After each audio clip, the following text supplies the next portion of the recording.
अच्छी और सच्ची खबरों में बात सबसे पहले गोवर्धन पूजा की। पूरे देश में आज गोवर्धन पूजा का ये पर्व बड़ी धूमधाम से मनाया गया।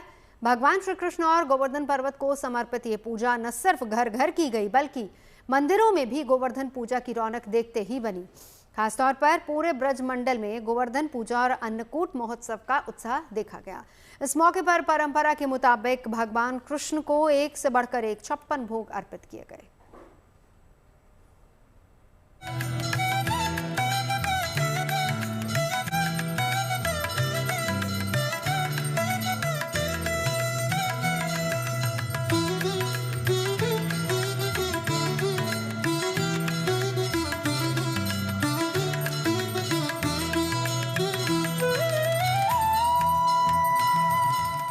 देश भर में आज गोवर्धन पर्व की धूम दिखी।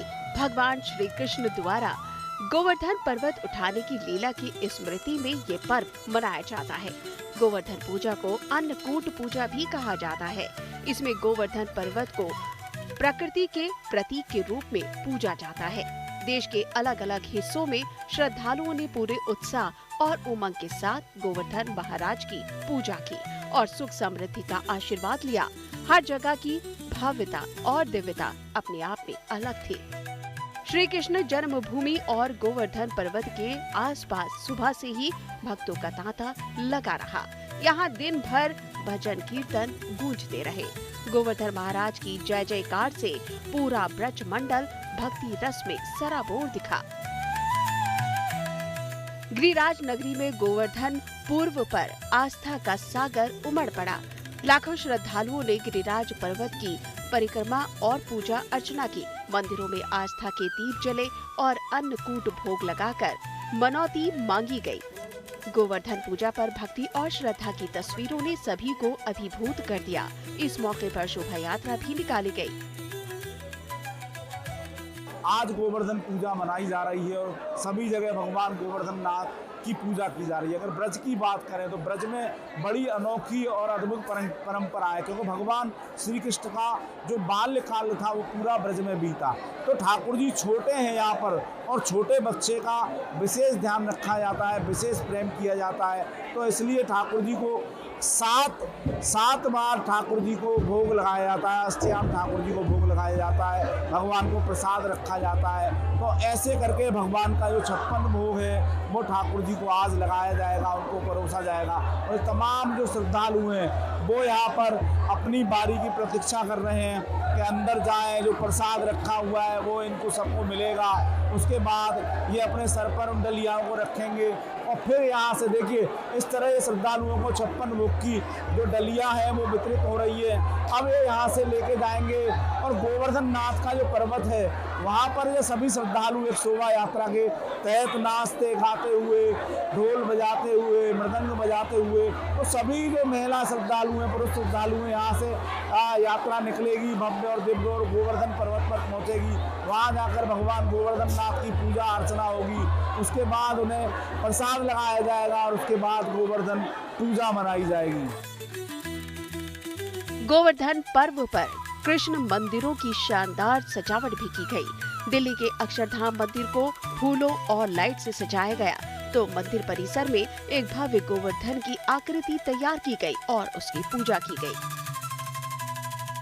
गोवर्धन पूजा और अन्नकूट की पूजा मनाई जा रही है। प्रतीकात्मक तौर पर गोवर्धन पर्वत यहाँ पर बनाया गया है भगवत पुराण में। और साथ ही आपको हम बता दें कि विष्णु सहस्त्र नाम में भी गोवर्धन पूजा को लेकर कई पौराणिक कथाएं जो हैं वो कही गई हैं, बताया गया है। कथा के अनुसार भगवान श्री कृष्ण ने गोवर्धन पर्वत की पूजा करने का सुझाव दिया था ताकि प्रकृति और पशुओं का सम्मान हो सके। अक्षरधाम मंदिर में गोवर्धन पर्व पर सजावट मोर थीम पर की गई, जिसका मकसद एकता का संदेश देना है। आपको बता दें हर साल अक्षरधाम में गोवर्धन पूजा के दिन विशेष रंगोली बनाई जाती है और हर बार जो रंगोली बनती है उसका एक थीम होता है। इस बार मोर थीम रखा गया है। लगभग कितने बड़े एरिया में इस रंगोली को बनाया गया है? जी हाँ, ये 20 बाई 20 फीट के बहुत ही बड़े एरिया में ये मयूर कृति बनाई गई है और हमारे जैसे 30 से 35 युवाओं ने ये सारी रंगोली बनाई है और पूरा दिन निकल गया ये रंगोली बनाने में। और ये रंगोली हमें एकता का भी संदेश देती है। हमारे गुरु हरि परम पूज्य महंत स्वामी महाराज वही चाहते हैं कि हमारे पूरे विश्व में एकता बनी रहे और परिवारों में भी एकता बनी रहे। गोवर्धन पर्व पर बच्चों में भी जबरदस्त उत्साह दिखा। सत्संग दीक्षा स्वामी नारायण साक्षादक्षर पुरुषोत्तमः सर्वेभ्यः परमं शान्तिम् आनन्दं सुखमर्पयेत्। देहोऽयं साधनं मुक्तेर्न भोगमात्र साधनं दुर्लभो नश्वरश्चायं वारं वारं न लभ्यते लौकिको व्यवहारस्तु देव निर्वाह हेतुकः।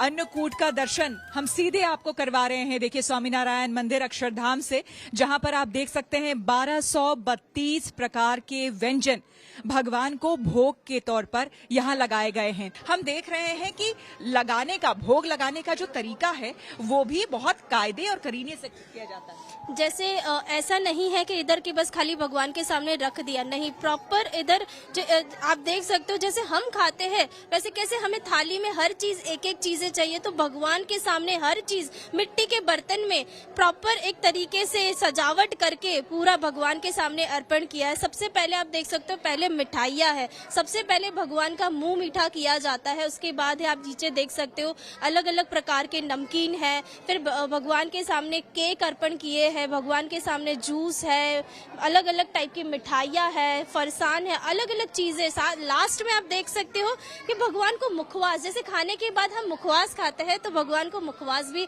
भोग लगाया गया है। यहाँ जब दर्शन करने आती हैं कैसी अनुभूति? बस देखो अंदर को शांति मिलती है। जहाँ भी प्रभु के चरणों में जहाँ भी पहुँचोगे, मन आपका साफ है तो आपको दर्शन बहुत अच्छे होंगे और मन तृप्त होगा।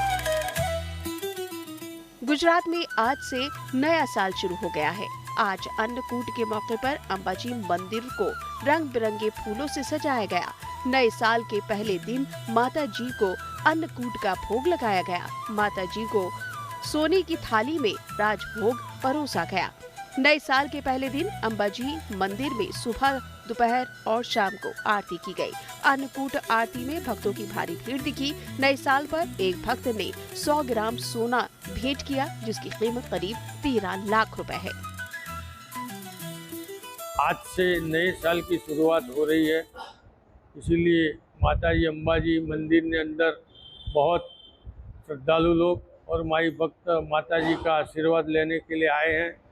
नए साल की शुभकामना और नए साल अच्छी निकले, ऐसी माताजी के पास आके माताजी को चरण में नमस्कार करके बहुत सद्भावना के आशीर्वाद लेके हर इंसान, हर माई भक्त पूरा बरस अपना अच्छा निकले, ऐसी भावना लेके यहाँ से निकल।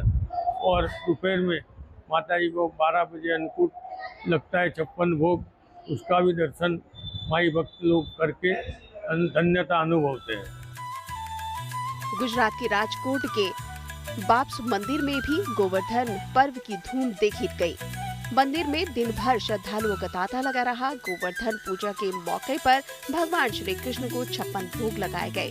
इनमें मिठाइयाँ, नमकीन, फल और दूध से बने व्यंजन शामिल रहे। मंदिर की तरफ से बताया गया है कि दुनिया में जहाँ जहाँ भी बाप्स मंदिर है, वहाँ गोवर्धन पूजा और अन्नकूट का पर्व धूमधाम से मनाया जा रहा है। आज पूरे विश्व में जहाँ पर भी हिंदू मंदिर है, वहाँ पर हर जगह दीपावली अन्नकूट का महोत्सव मनाया जा रहा है। BAPS संस्था के 55 देशों में आए हुए 1800 से ज्यादा मंदिरों में, वो चाहे भारत के सभी शहरों में मंदिर हो, अमेरिका के Houston, Chicago, Atlanta, Los Angeles हो, कनाडा के टोरंटो में हो, UK के लंदन में, बर्मिंघम में, वेलिंगबरो में हो, यूरोप में, फ्रांस में, पेरिस में हो, ऑस्ट्रेलिया में, मेलबोर्न, सिडनी, न्यूजीलैंड में हो, साउथ अफ्रीका में, जोहानिसबर्ग, डरबन, केपटाउन में हो, हर जगह पे बड़ी संख्या में भक्त भाविक अन्नकूट के दर्शन को आते हैं। हजारों वानगियां भगवान को भोग के स्वरूप में अर्पण की जाती है। भगवान की कृपा से हमें अन्न मिलता है तो भगवान को अर्पण करके उसका स्वीकार करना चाहिए। यह अन्नकूट भगवान के उपकारों को अर्पण करने की सीख देता है। यह अन्नकूट सनातन संस्कृति के पर्वों को जीवंत रखता है। यह अन्नकूट हर ज्ञाति धर्म संप्रदाय के भेद को भूलकर सबको साथ रखने की प्रेरणा देता है। यह अन्नकूट हमें पूरे परिवार के साथ वेजिटेरियनिज्म शाकाहार का संदेश देता है। गुजरात के डाकोर जी मंदिर में गोवर्धन पर्व पर करीब 250 साल पुरानी अनोखी परंपरा निभाई गई। यहाँ भगवान श्री कृष्ण को समर्पित 3000 किलो से ज्यादा अन्नकूट प्रसाद बनाया गया और प्रसाद को बांटने के बजाय हजारों भक्त इसे लूटने के लिए मंदिर में धावा बोल देते हैं। इस साल भी कुछ ऐसा ही हुआ। करीब 80 गाँवों के लोगों ने इस उत्सव में भाग लिया। भीड़ को काबू में करने के लिए पुलिस भी तैनात रही। अन्नकूट पर हरियाणा के अंबाला में गवाले लोगों को दूध बांटते दिखे। यहाँ कृष्ण भक्त पहले गोवर्धन पूजा करते हैं और फिर दूध बांटते हैं। मान्यता है कि मुफ्त में दूध बांटने से भगवान श्री कृष्ण प्रसन्न होते हैं और उनकी कृपा बरसती रहती है। मध्य प्रदेश के रायसेन में गोवर्धन पूजा के दिन भैंसों की लड़ाई करवाई जाती है। सैकड़ों वर्षों से जारी ये परंपरा आज भी पूरे उत्साह के साथ मनाई गई। इसमें जीतने वाले भैंसे के मालिक को इनाम दिया जाता है। लेकिन आज की लड़ाई बराबरी पर छूटी। भैंसों की लड़ाई के बाद यहाँ भी गवालों ने लोगों को मुफ्त में दूध दिया। मथुरा से मदन गोपाल शर्मा और दिल्ली से श्वेता झा के साथ bureau report, good news today.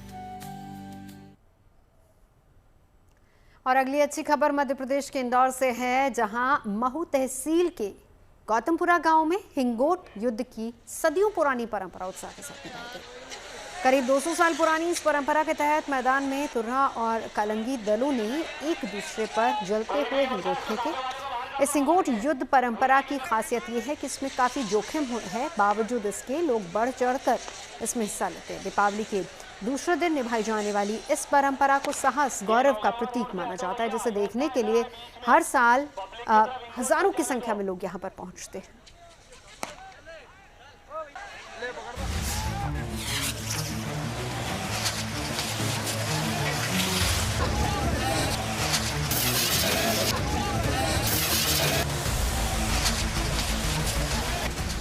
Deepawali के बाद जब पूरा देश पटाखों की गूंज से शांत हो जाता है, तब मध्य प्रदेश के इंदौर में शुरू होता है एक अनोखा युद्ध। आज के इस युद्ध को हिंगोट युद्ध कहा जाता है। एक हाथ में ढाल और दूसरे हाथ में हिंगोट यानी अग्निबाण। दीपावली के अगले दिन इंदौर के गौतमपुरा में हिंगोट युद्ध का रोमांच हावी होता है। इंदौर से 55 किलोमीटर दूर गौतमपुरा में आतिशबाजी से ज्यादा तैयारी इस लड़ाई के लिए होती है। यहाँ तुर्रा और कलंगी नाम से दो बल बनते हैं। आग से बचने के लिए हाथ में ढाल होती है। दोनों दल एक दूसरे पर जलता हुआ हिंगोट फेंकते हैं। ये परंपरा सैकड़ों साल से चली आ रही है और आज भी जारी है। गौतमपुरा का हिंगोट युद्ध मालवा अंचल की प्राचीन लोक परंपरा है, जो दीपावली के दूसरे दिन भोग पड़वा पर आयोजित की जाती है। इसमें दोनों दलों के योद्धा पारंपरिक पोशाक में सज धज कर जलती हुई हिंगोटों से एक दूसरे पर प्रहार करते हैं। ये युद्ध प्रतीकात्मक होता है और इसे वीरता, साहस और आस्था का संगम माना जाता है। ये सिर्फ एक परंपरा और साहसिक खेल नहीं, एक विरासत है। गौतमपुरा में दीपावली के अगले दिन भोग पड़वा के दिन हिंगोट युद्ध होता है। यह कई सौ साल पुरानी परंपरा है। इसमें गौतमपुरा की एक टीम रुंजी की, कलंगी और तुर्रा दो टीमें हैं जो आपस में युद्ध करती है। एक फल हिंगोट का रहता है जिसके अंदर बारूद भरते हैं और वो रॉकेट की तरह जाता है। हिंगोट दरअसल नारियल की तरह का एक फल है जो हिंगोरिया नाम के पेड़ पर लगता है। आंवले के आकार वाले फल से गुदा निकालकर इसे खोखला कर लिया जाता है। बाद में इसे सुखाकर इसमें कुछ इस तरह बारूद भरी जाती है कि आग दिखाने पर ये किसी अग्निबाण की तरह सर्र से निकल पड़ता है। हिंगोट के ऊपर बांस की किमची बांध दी जाती है जिससे ये अग्निबाण बन जाता है।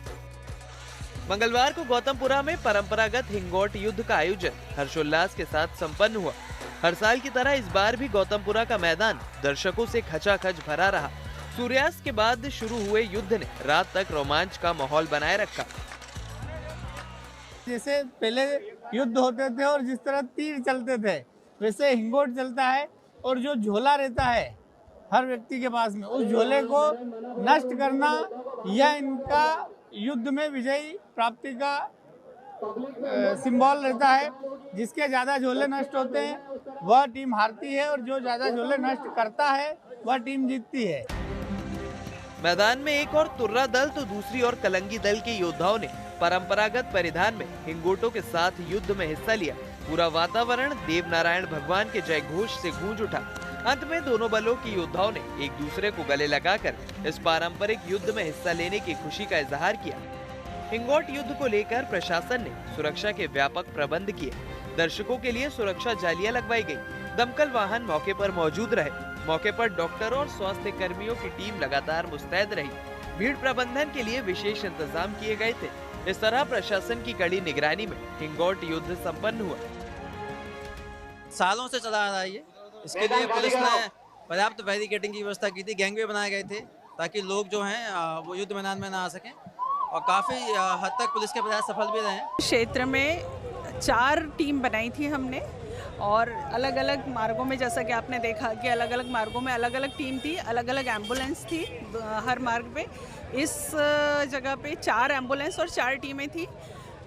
3 प्राइवेट हॉस्पिटल्स को भी हमने स्टैंड बाय मोड पे रखा था, और एक हमारा प्राथमिक स्वास्थ्य केंद्र जो गौतमपुरा का है वहाँ के लिए भी, वहाँ पे भी टीम उपलब्ध थी। परंपरागत हिंगोट युद्ध को लेकर स्थानीय मान्यता है कि ये युद्ध भगवान कृष्ण और नरकासुर के युद्ध का प्रतीक है। दीपावली के बाद बुराई पर अच्छाई की जीत के रूप में इसे देखा जाता है। इंदौर से Dharmendra Kumar Sharma, good news today. अगली खबर सेना के शौर्य और पराक्रम से जुड़ी हुई है।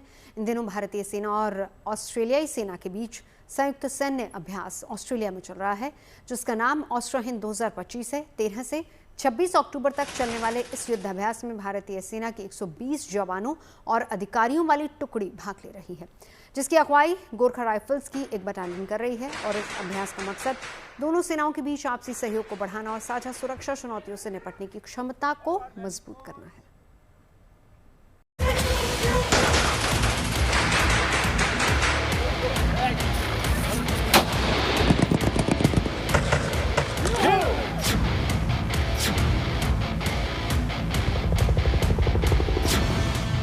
सेना के शौर्य और पराक्रम की ये तस्वीरें किसी स्पेशल ऑपरेशन या फिर युद्ध के मोर्चे से नहीं आई हैं, बल्कि एक्शन से भरपूर ये तस्वीरें ऑस्ट्रेलिया के पर्थ से आई हैं, जहां इन दिनों भारतीय सेना और ऑस्ट्रेलियाई सेना एक साथ युद्धाभ्यास कर रही हैं।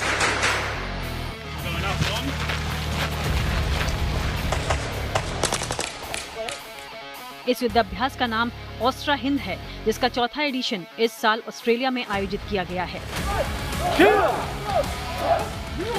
13 अक्टूबर से शुरू हुई इस आर्मी एक्सरसाइज में दोनों देशों की सेनाएं सामरिक अभ्यास, फायरिंग ड्रिल, फील्ड ट्रेनिंग और योग सत्रों में भाग ले रही हैं। भारतीय सेना सीमा पर सरहद की निगरानी के साथ साथ खुद को बेहतर बनाने के लिए लगातार अलग अलग युद्धाभ्यासों में शामिल होती आई है, और इसी कड़ी में ऑस्ट्रेलिया की सेना के साथ इन दिनों भारतीय सेना पर्थ में ऑस्ट्रा हिंद अभ्यास कर रही है। ऑस्ट्रा हिंद अभ्यास 13 अक्टूबर को शुरू हुआ और 26 अक्टूबर तक जारी रहेगा, और इस अभ्यास के दौरान दोनों ही देशों की सेनाएं एक दूसरे की बेस्ट प्रैक्टिसेस, इंटरऑपरेबिलिटी यानी किस तरह से युद्ध के मैदान में तालमेल बिठाकर दुश्मनों से लड़ेंगे, इसकी स्किल और ट्रेनिंग ले रहे हैं। इस युद्धाभ्यास में भारतीय सेना की 120 जवान और अधिकारियों वाली टुकड़ी भाग ले रही है, जिसकी अगुवाई गोरखा राइफल्स की बटालियन कर रही है।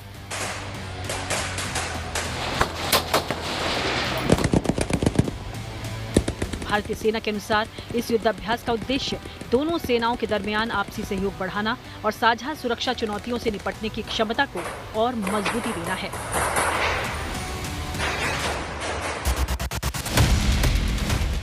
अपने इसी मकसद के मद्देनजर ये अभ्यास शहरी, अर्धशहरी और खुले रेगिस्तानी जैसे इलाकों में किया जा रहा है, जिसमें रणनीति बनाना, सामरिक अभ्यास और विशेष हथियारों की ट्रेनिंग शामिल है।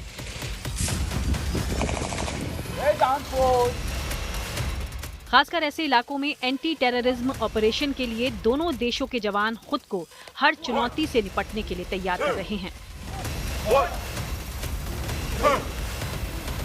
ऑस्ट्रा हिंद के दौरान यूएन चार्टर के आधार पर किस तरह से अलग अलग सिचुएशंस और टेरेन्स में आतंकवादियों से निपटना है, इसका भी कौशल परखा जा रहा है और एक दूसरे से सीख रही है भारत और ऑस्ट्रेलिया की सेना। सेमी अर्बन और अर्बन टेरेन के साथ साथ जंगल वॉरफेयर के इलाकों में भी ऑस्ट्रा हिंद के दौरान एक दूसरे को ऑपरेशनल कैपेबिलिटीज दिखाई जा रही है। यानी भारत की सेना न सिर्फ अपनी बेहतरीन प्रैक्टिसेस ऑस्ट्रेलिया को दे रही है, बल्कि साथ ही योगा जैसी प्रैक्टिसेस को भी साझा कर रही है।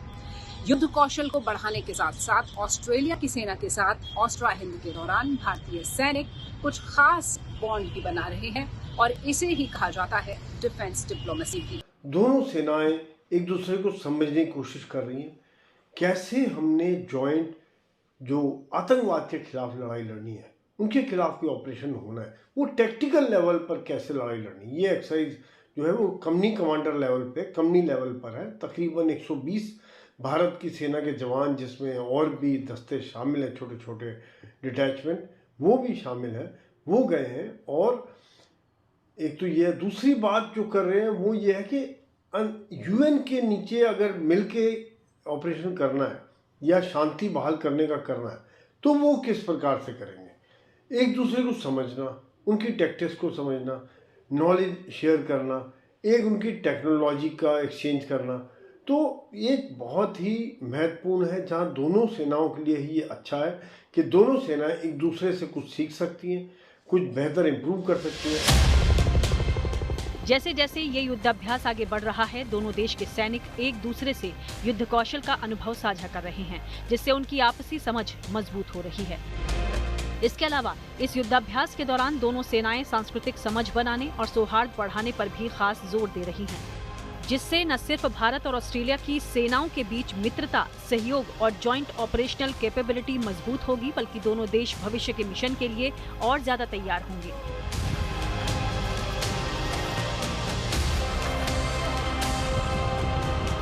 रक्षा विशेषज्ञ मानते हैं कि ये संयुक्त युद्धाभ्यास हिंद प्रशांत क्षेत्र में शांति, सुरक्षा और स्थिरता को मजबूत करने के लिए काफी है। आज के युद्ध में एक कोऑर्डिनेशन, आपस में मिलकर काम करना, ये एक बहुत अहम रोल अदा करता है। तो इस हिसाब से देखा जाए तो एक बहुत ही अहम एक्सरसाइज है, इम्पॉर्टेंट एक्सरसाइज है। दिखा रहा है कि दोनों देशों में रक्षात्मक संबंध कितने अच्छे हैं। और अभी कुछ दिन पहले हमारे रक्षा मंत्री भी गए थे और वहाँ पर भी एक अच्छी चर्चाएं हुई हैं। तो ये भारत की और ऑस्ट्रेलिया की बढ़ती हुई करीबियों को भी दिखाता है और ये चौथी बार एक्सरसाइज हो रही है, तो बहुत ही महत्वपूर्ण है। भारत और ऑस्ट्रेलिया की सेनाओं के बीच ऑस्ट्रा हिंद नाम का ये युद्धाभ्यास साल 2022 में राजस्थान में शुरू हुआ था और तब से लेकर ये हर साल आयोजित होने वाला अभ्यास बन गया है, जो बारी बारी से दोनों देशों में आयोजित किया जाता है। इसी कड़ी में ये जॉइंट मिलिट्री एक्सरसाइज इस साल 13 से 26 अक्टूबर तक ऑस्ट्रेलिया की धरती पर चल रही है, जिसके जरिए दोनों सेनाओं को एक दूसरे से सीखने का अच्छा मौका मिला है। दिल्ली से शिवानी शर्मा के साथ bureau report, good news today.